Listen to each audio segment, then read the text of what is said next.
새로운 교회력 두 번째 주일입니다. 성탄 장식으로 새로운 계절이 도래하였음을 느끼면서 예배하는 이 시간, 새로운 계절과 함께 하늘의 은총과 사랑이 모두에게 함께하기를 바랍니다. 이 주간의 뉴스, 특별히 어제의 뉴스는 대한민국 축구가 세계 16강에 들게 되었다는 소식 들으셨어요? 도하의 기적이라고 한국의 16강에 들어갈 수 확률이 11%였답니다. 그런데 그 10대 1의 경쟁을 뚫고 16강에 들어간 거예요. 우리가 대한국이 된 것이 얼마나 자랑스러운가 하는 생각을 나누고, 만나는 사람끼리 아마 그런 대화들을 많이 하셨을 거라고 생각합니다. 자, 오늘 성경으로 가보겠습니다. 오늘 읽을 말씀 마태복음 3장 1절부터 펴셨나요? 3장 1절 시작. 그때 세례 요한이 이르러 유대 광야에서 전파하여 말하되 회개하라 천국에 가까웠느니라 하였으니 그는 선지자 이사야를 통하여 말씀하신 자라. 일렀으되 광야에 외치는 자의 소리가 있어 이르되 너희는 주의 길을 예집 준비하라, 그가 오실 길을 곧게 하라 하였느니라. 아멘. 세례 요한을 통하여 전해지는 소식이 마태복음의 기자를 통하여서 우리에게 전달되고 있습니다. 세례 요한을 통하여 뭔가 전하지 않으면 견딜 수 없는 그 심정을 오늘 말씀 속에 우리는 엿볼 수가 있습니다. 유대 광야에서 전파하여 말하되 회개하라 천국이 가까웠느니라. 여기 사용되어지는 전파한다고 하는 말씀은 아주 특별한 단어입니다. 케루소. 이거는 마치 승리의 소식을 전하는, 16강에 들어갔다는 그 소식을 기분 좋게 아주 기쁨으로 전하는 것처럼, 마지못해 전하는 것이 아니라 전하지 않으면 안 되는 것처럼 전하는, 그때 사용하는 단어가 케루소, 전파라고 하는 그런 말이에요. 전쟁터에서 전쟁의 결과를 초조하게 기다리던 그 백성들에게 전쟁에 이겼다고 하는 소식을 전할 때 사용하는 말 케루소. 전쟁터에 사랑하는 가족들을 보내고, 아들을 보내고, 사랑하는 남편을 보내고, 얼마나 초조하게 그 아내들이, 그 어머니들이 기다리고 있었습니까? 이 전쟁의 소식이 졌다고 하면은 노예가 되어지는 것이고 빨리 도망갈 길을 찾아야 되는데, 그 전쟁에 이겼다고 하는 소식을 기다리고 있던 그들, 근데 저 멀리서 전쟁의 소식을 전하는 전령이 말을 타고 막 달려옵니다. 그리고 전해졌던 그 승리의 소식, 우리가 이겼습니다 할 때 사용하는 단어가 케루소. 바로 그 단어를 지금 바로 세례 요한을 통하여서 전하고 있는 거예요. 우리가 아는 대로 이스라엘 백성들은 이사야를 통해 전해진 민족의 소망이 있었어요. 하나님이 다스리는 세상에 대한 꿈, 다윗의 사수를 통하여서 나타난 이를 통하여 하나님의 정의가 실현되어지는 나라가 이 땅에 하나님께서 세워주실 것이라는 그 믿음의 꿈이 그들에게 있었습니다. 그들은 나라를 잃어버린 바벨론의 포로 생활 속에 있어서도, 지금 상하는 로마의 속국 속에 살고 있어서도 잃어버리지 않았던 바로 그 꿈, 그 꿈이 이루어지기 위해서는 엘리야 같은 선지자가 먼저 등장해야 되는데, 그 엘리야 같은 선지자가 바로 세례 요한인 것을 이야기하고, 그 세례 요한을 통하여서 오실 길을 곧게 하라, 그의 첩경을 평탄케 하라 전하여지던 말씀이 오늘 본문에 있는 이야기예요. 오실 길을 곧게 하라는 말씀이 개역 성경, 옛날 성경에 첩경을 평탄케 하라. 첩경이 무슨 말인가 그랬더니, 첩경은 지름길, 가까운 길, 바로 그것을 말하는 것이에요. 그런데 그 지름길을 곧게 하라, 평탄케 하라, 길되게 하라고 하는 이 이야기, 보내주시려 한 약속, 때로 메시아가 드디어 오실 때가 되었으니 그 길을 위해서 예비해야 될 것이 있다고 말씀하고 있는 거예요. 그리고 주시는 말씀 3장 2절 시작. 회개하라 천국이 가까웠느니라. 회개하라 천국이 가까웠느니라. 회개를 선포하고 있어요. 우리가 회개라고 하는 말씀을 들을 땐 회개라는 말을 후회한다고 하는 말과 우리가 오해하거나 또는 그렇게 이해할 때가 많이 있습니다. 후회는 지나간 일들을 뉘우치는 것, 회개는 뉘우치는 것으로 끝나지 않고 돌아서는 것. 성경 속에 후회하는 사람과 회개하는 사람의 가장 극적인 차이를 가룟 유다와 베드로를 통해서 우리가 이해할 수가 있습니다. 그들은 다 주님을 배신했던 사람들입니다. 지나간 자기가 했던 일들을 후회하고 있던 사람들이 그 사람들이었습니다. 그런데 가룟 유다는 후회하는 것으로 끝나버렸지만 베드로는 후회하는 것으로 끝나지 않고 돌아서서, 그래서 회개함으로 교회의 사람이 되어졌지만 후회로 끝났던 가룟 유다는 멸망의 길로 가고 말았음을 성경이 말하고 있죠. 오늘 세례 요한의 메시지, 회개하라 천국에 가까워 왔다고 하는 이 말씀 속에 너희가 회개함으로 오실 길을 예비하라고 하는 말씀입니다. 사람들이 이 말씀에 어떻게 반응하고 있었을까? 오늘 성경의 3장 5절에 보니까 이때 예루살렘과 온 유대와 유다가 요단강 사방에서 다 그에게 나와 자기들의 죄를 자복하고 요단강에서 그에게 세례를 받더니 자기들의 행한 것들을 다 통회하고, 그리고 이제는 새로운 삶으로 다시 살겠다고 세례 예식에 참여하는 이야기가 오늘 성경 속에 기록이 되어져 있습니다. 이 땅에 살아가는 사람은 김씨, 이씨, 박씨 여러 종류의 사람들이 있지만 사실 보면 두 종류 사람밖에 없다 그래요. 한 종류는 천국 갈 사람하고 한 종류는 지옥 갈 사람. 많은 사람들이 살고 있어도 천국 갈 사람과 지옥 갈 사람들. 그런데 누구는 다 하나님 앞에 죄인인데 의인은 없나니 하나도 없다 그랬는데 누구는 왜 천국을 가고 있고 누구는 지옥으로 가고 있을까? 행한 것이 죄뿐이지만 그러나 그 죄를 돌이키고 자백하는 사람은 천국 가고, 죄 있다 하는 것을 인정하지 않는 사람, 그 사람은 천국 갈 수 없음을, 지옥으로 향하고 있음을 이야기하고 있습니다. 얼만큼 죄를 졌는가는 중요하지 않아요. 그러나 자기가 지은 죄를 인정하고 나는 죄인입니다 고백하는 자는 천국을 가고 있는 것이고, 내 죄가 뭐 나뿐인가? 그리고 자기의 죄를 돌이킬 수 없는 사람, 돌이키지 못하는 사람은 그가 어느 자리에 있든지 지옥 가는 자리로 가고 있다는 거예요. 내면의 아름다움을 이야기하는 가장 대표적인 사람 가운데 한 사람은 사울 왕이고 다윗 왕입니다. 사울 왕은 쫓아가는 사람이고 다윗 왕은 부름을 따라 살아가는 사람.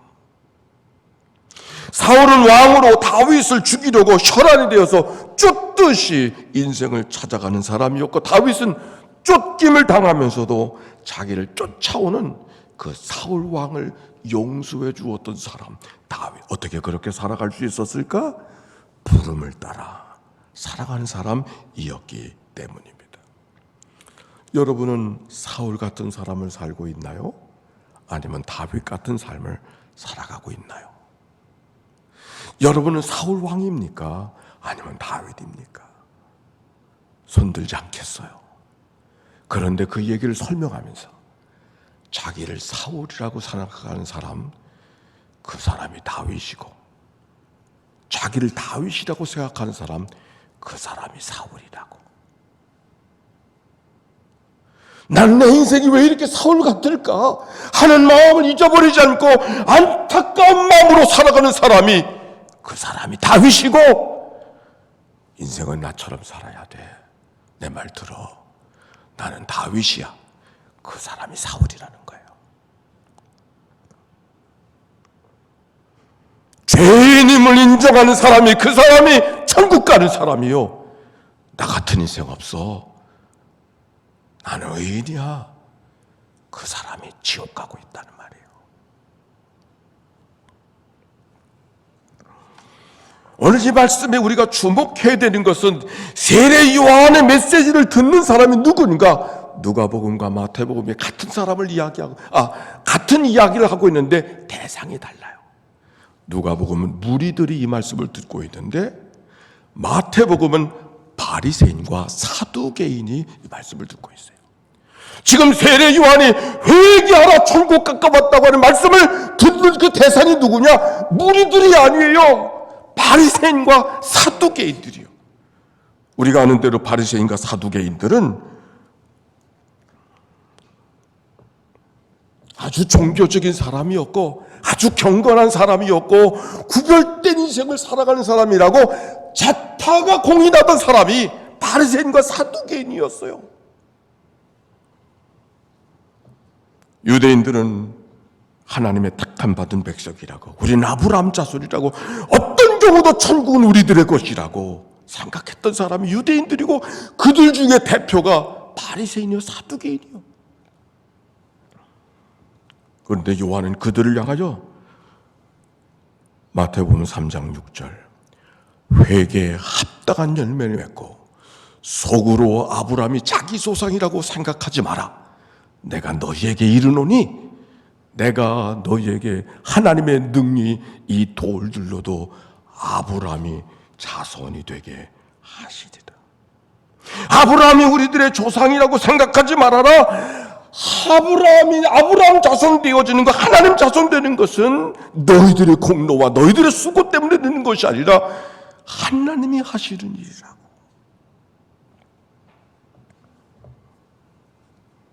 그러므로 너희들은 회개에 합당한 열매를 맺어야 된다고 말씀하십니다. 회개했다면 회개의 열매를 있어야 된다고 하는 말씀. 오늘 우리는 이 말씀 속에 한 모델을 발견합니다. 그 사람은 바로 세례 요한이었습니다. 광야에 나가 낙타 털옷을 입고 허리에 가죽띠를 띠고 살아가며 음식은 메뚜기와 석청이라고 했습니다. 요한의 살아가던 모습, 세례 요한이 살아가던 모습은 바로 구약성경에서 말하던 나시린의 전통을 살고 있었습니다. 아마도 나시린의 삶을 살고 있었던 요한이기에 요한의 메시지는 더 강력하게 증거되고 있었을 것입니다. 그의 삶이 이미 경건하고 이미 대단한 삶을 살고 있던 그 요한이 그러므로 나 같은 인생을 살아가라고 그렇게 살면 안 된다고 말씀하지 아니하시고 오히려 한없이 자기를 낮춥니다. 3장 11절 시작. 나는 너희로 회개하기 위하여 물로 세례를 베풀거니와 내 뒤에 오시는 이는 나보다 능력이 많으시니 나는 그의 신을 들기도 감당하지 못하겠노라. 그는 성령과 불로 너에게 세례를 베풀 것이다. 그가 지금 남다른 삶을 살고 있어요. 그러나 그가 남다른 삶을 살고 있는 것은 그의 삶을 사람들이 나처럼 살라고 말씀하기 위함이 아니라 오히려 내 뒤에 오시는 이에 나는 감당할 수 없는, 신들매 풀기도 감당치 못할 인생이라고 이야기하면서 주는 흥하여야 되겠고 나는 쇠하여야 하리라고, 나는 주님이 오실 길을 예비해 주신, 예비하는 인생일 뿐이라고 그렇게 자신을 한없이 낮추는 세례 요한 속에 우리가 회개하며 살아가는 삶이 무엇인가를 배워갈 수 있는 것이죠. 진정한 회개, 그거는 돌아서는 거예요. 그래서 주의 길을 준비하고 오실 길을 곧게 하는 것입니다. 회개가 뭔가? 회개는 다른 것이 아닙니다. 얼마큼 눈물을 흘려야 되는가? 얼마나 무릎을 꿇어야 되는가? 얼마나 경건해야 되는가? 회개는 그것이 아닙니다. 회개는 자기 부정이에요.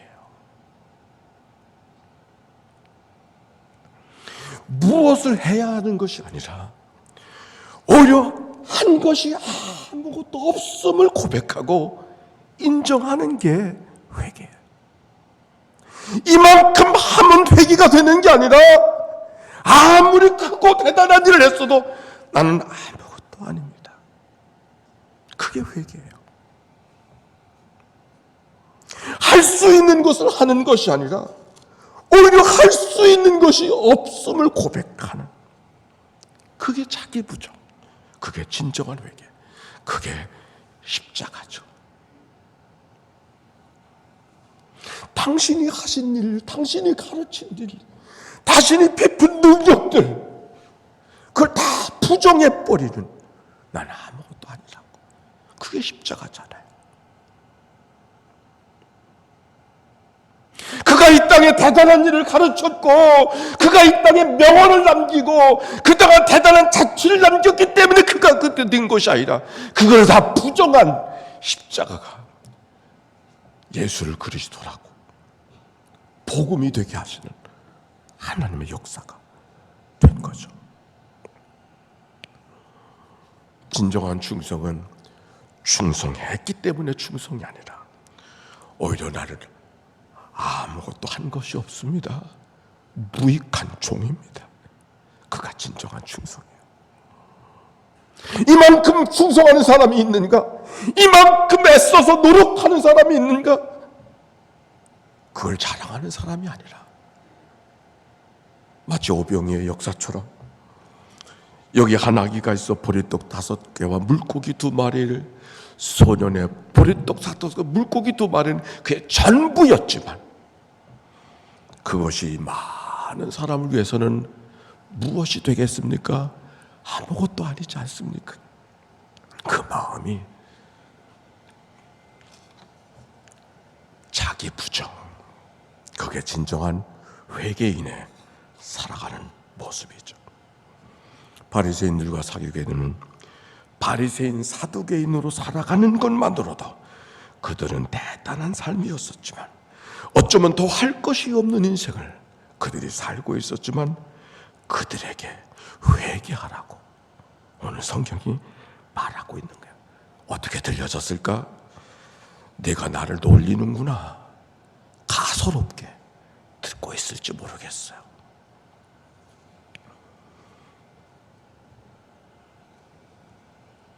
회개를 전하며 회개가 무엇인지를 보여주고 있던 세례 요한의 모습, 한없이 자기를 낮추고 오직 주님만을 높이고 자기는 아무것도 아닌 것을 고백하는 그 세례 요한의 모습이 회개에 합당한 열매가 무엇인가를 이야기하고 있는 것입니다. 우리 주님이 시시각각 우리에게 다가오시는 이 계절, 우리가 사는 세상 전쟁의 소문으로 대단한 무기 수출국이 대한민국이 되어졌다는 것이 요즘에 우리의 뉴스거리고 그리고 자랑거리처럼 말하지만, 사실 생각해보면 그건 자랑할 것이 아니에요. 우리가 사는 세상을 파국으로 만드는, 함께 협력하고 있을 뿐이지 그게 자랑거릴 수는 없는 거예요. 기후변화로 지구온난화 세상, 다큐멘터리 EBS는 이 지구는 지금 인간이 감당할 수 없는 세상으로 변하고 있다고 하는 이 메시지 속에 우리는 지금 어떻게 반응해야 되는가? 지금 우리는 코로나 역병으로 고생하고 있지만 얼마든지 언제든지 더 센 놈이 올 수 있다고 하는 뉴스를 함께 듣고 있지 않습니까? 툰투라의 얼음 속에 갇혔던 그 바이러스들이 해빙과 함께 다 드러나게 되어지는 순간 지구는 곧 멸망의 세상으로 가버릴 수 있음을 뉴스가 우리에게 전해주고 있어야 않습니까? 세례 요한의 말씀대로 피할 수 없는 임박한 진로가 눈앞에 있는 세상에 우리가 살고 있는 거예요. 이미 토끼가 나무 뿌리에 놓였고 좋은 열매 맺지 않은 나무마다 찍혀 불에 던질 것이라는 말씀이 실감나는 세상 한복판에 우리가 살고 있는 거예요. 어떻게 살아야 되는가? 뭘 해야 되는가? 어느 한 사나이가 사막을 여행하는 중이었다고 합니다. 물 한 방울 마시지 못해 사막 가운데 헤매고 있던 이 사나이, 마침 한 남자를 만났는데 그 남자는 넥타이를 파는 장사꾼이었다고 합니다. 넥타이 하나 사시라고. 사나이는 뭐라고요? 당신 제정신이 있어? 나 지금 목말라 죽겠는데 넥타이 사라니 따지듯이 말했습니다. 그래도 그 남자 사나이에게 넥타이가 당신에게 필요할 겁니다. 넥타이 하나 사세요. 진지한 표정으로 말했지만 사나이는 화가 나서 집어쳐요. 당장 꺼져버리셔요. 장사꾼은 할 수 없다는 듯이 말 한마디 남기고 사라져버립니다. 후회하게 될 텐데요. 사나이는 갈증을 참으며 앞으로 더 걸어갔습니다. 저녁 낮이 되어졌을 때 한 커다란 식당 하나를 발견하게 되었습니다.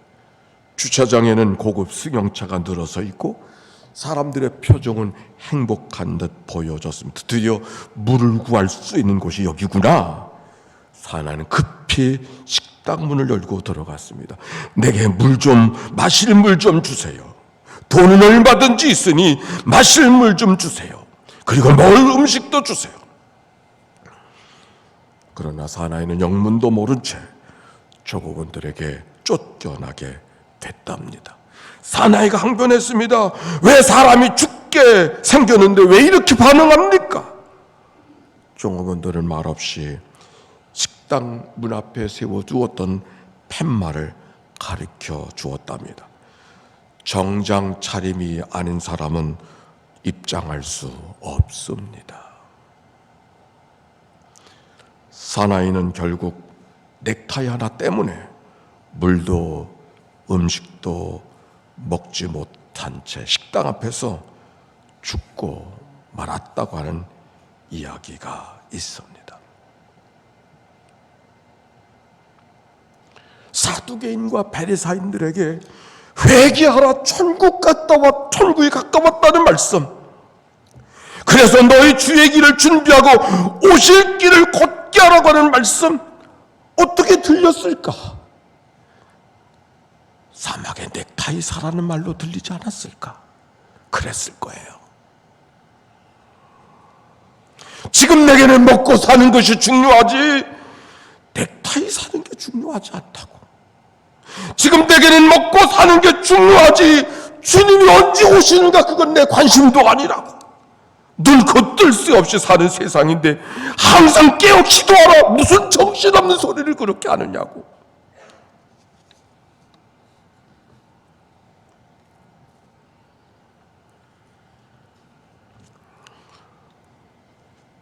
축구 이야기를 시작을 했습니다. 포르투갈과의 축구 경기, 저는 포르투갈 그러면 기억납니까? 에우제비오. 옛날 사람은 생각을 하죠. 에우제비오. 벤피카의 펠레 시대의 펠레만큼의 사람이 에우제비오.